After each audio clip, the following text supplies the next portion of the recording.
কলকাতা টিভিতে আপনাদের সকলকে স্বাগত। আপনাদের সঙ্গে রয়েছে আমি অঙ্কুর। আসছি এই মুহূর্তের গুরুত্বপূর্ণ খবরে। নিউ টাউনে বাংলাদেশের সাংসদের মৃত্যু রহস্য এবং সেই মৃত্যু রহস্যকে কেন্দ্র করে তদন্ত শুরু হয়ে গিয়েছে। আমরা এই বিষয়ে বিশদে জানবো। আমাদের সঙ্গে রয়েছেন আমাদের প্রতিনিধি দেবপম সরকার। দেবপম, এখনো পর্যন্ত এই ঘটনার তদন্তে পুলিশের সূত্রে কি কি তথ্য উঠে এসেছে? দেখো, ইতিমধ্যেই এই মুহূর্তে যেটা সবচেয়ে বড় প্রশ্ন, যে সেই সাংসদের মৃতদেহ কোথায়, যদি খুন হয়ে থাকে তার যে বডি, সেই বডি কোথায়, এটাই কিন্তু এখন সবচেয়ে বড় প্রশ্ন। কিন্তু এখনো পর্যন্ত এই বিষয়টি সঠিকভাবে কোন মুখ খুলতে নারাজ বিধাননগর কমিশনারেট বা কলকাতা পুলিশের তরফ থেকে কিছু সেরকম স্পেসিফিক কিন্তু ইনফরমেশন দেওয়া হয়নি। কিন্তু আমরা বিধাননগর কমিশনারেট সূত্রে যেটা জানা যাচ্ছে, যে এই যে বিলাসবহুল জায়গায় যে ফ্ল্যাটে তাকে লাশ দেখা গিয়েছিল, সেখানকার সিসিটিভি ফুটেজ সংগ্রহ করা হয়েছে। পাশাপাশি তিনি কখন ঢুকেছিলেন, কখন বেরিয়েছিলেন, সেই সিসিটিভি নমুনাও কিন্তু সংগ্রহ করা হয়েছে।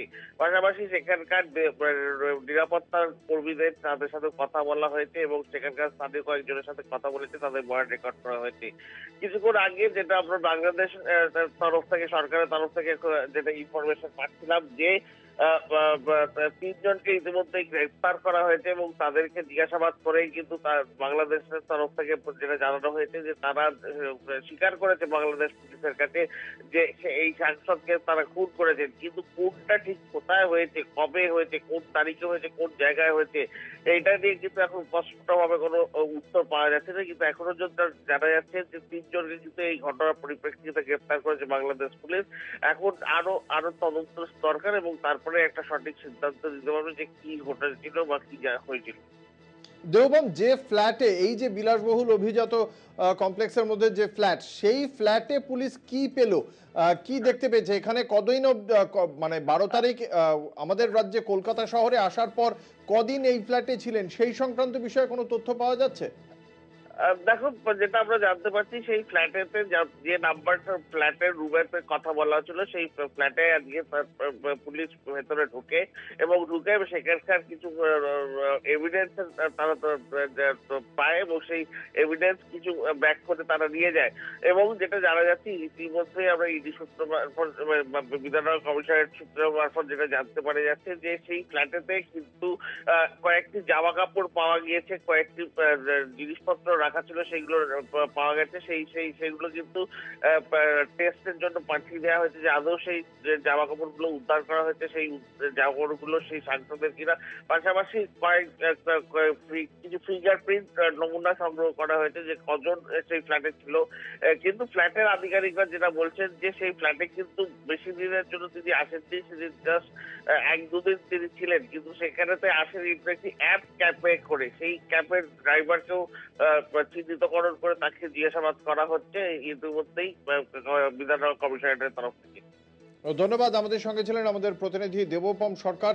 এই বিষয়ে কি বলছেন নিহত বাংলাদেশের সাংসদের কন্যা, আমরা শোনাবো।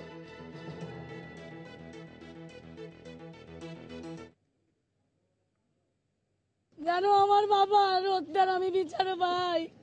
কারা করেছে, কেন করেছে, এর সুষ্ঠু তদন্ত চাই এবং আমি এর শেষ পর্যন্ত দেখতে চাই যে তারা কেন করেছে, কি জন্য করেছে। আমি বিচার চাই, আমি বিচার চাই, আমি দেখতে চাই।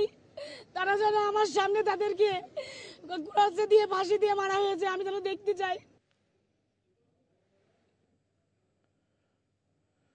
আপনাদের জানিয়ে রাখি, বাংলাদেশের সাংসদ আনোয়ারুল আজিম গত 12ই মে কলকাতা শহরে এসেছিলেন চিকিৎসার জন্যই। কলকাতায় আসেন তিনি 13ই মে। তিনি গিয়েছিলেন গোপাল বিশ্বাস নামে তার এক বন্ধু বাড়িতে। এই গোপাল বিশ্বাসের বাড়িতে তিনি ঠিক কবে গিয়েছেন, কদিন ছিলেন, এই বিষয়ে বিশদে জানবো। আমাদের সঙ্গে রয়েছেন আমাদের অপর প্রতিনিধি জয়ন্ত মজুমদার। জয়ন্ত, গোপাল বিশ্বাস এ বিষয়ে কি জানাচ্ছেন?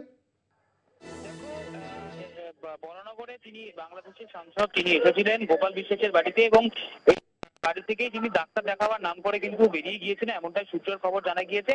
এবং তারপরে 14 মে যখন তিনি নিখোঁজ হয়ে যান, তারপরে তার পরিবারের লোক কিন্তু তাকে খোঁজাখুঁজি করার চেষ্টা করে এবং বরানগর থানায় কিন্তু একটি অভিযোগ দায়ের করা হয়, মিসিং ডায়েরি দায়ের করা হয়, তিনি নিখোঁজ হয়ে গিয়েছিলেন। তবে গোপাল বিশ্বাস কিন্তু এই বাড়িতে এই মুহূর্তে নেই এবং যেটা স্থানীয় সূত্রের খবর যেটা আমাদের কাছে আসছে যে তার স্ত্রী এবং তার ছেলেকে নিয়ে, তার ছেলে রয়েছে গোপাল বিশ্বাসের এবং তিনি এই বাড়িতে, তার নিজের বাড়ি, তিনি এই বাড়িতে থাকতেন একাই এবং তার বাড়ি তালা বন্ধ রয়েছে এবং দরজায় কিন্তু পরিষ্কারভাবে তালা ঝুলছে এবং প্রতিদিন যে তার খবরের কাগজ পড়ার অভ্যাস ছিল, সেই খবরের কাগজ যারা দিতে আসেন সেই খবরের কাগজও কিন্তু সেই দরজায় বা তার বাড়িতে রয়েছে।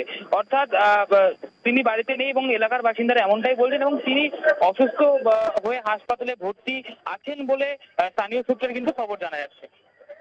ধন্যবাদ। আমাদের সঙ্গে ছিলেন আমাদের প্রতিনিধি জয়ন্ত মজুমদার।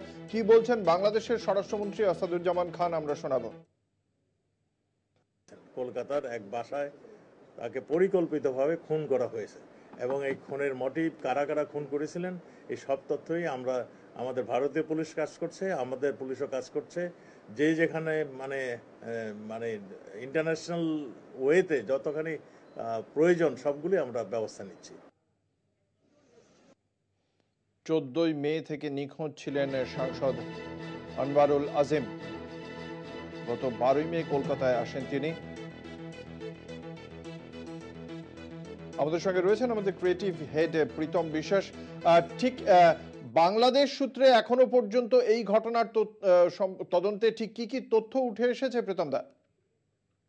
এখনো অবধি বাংলাদেশের যিনি পররাষ্ট্রমন্ত্রী আসাদুজ্জামান খান, তিনি তার বক্তব্য জানিয়েছেন সাংবাদিক সম্মেলনে এবং বাংলাদেশের পররাষ্ট্রমন্ত্রী হাসান মাহমুদ তিনিও তার বক্তব্য রেখেছেন। মোটামুটি যে বিষয়টা ওনারা বলছেন যে কলকাতা পুলিশের তরফ থেকে বা ভারতীয় পুলিশের তরফ থেকে তারা যে সমস্ত তথ্য পেয়েছেন তাতে নিহত সাংসদের মৃতদেহের কোনো হদিস পাওয়া যায়নি।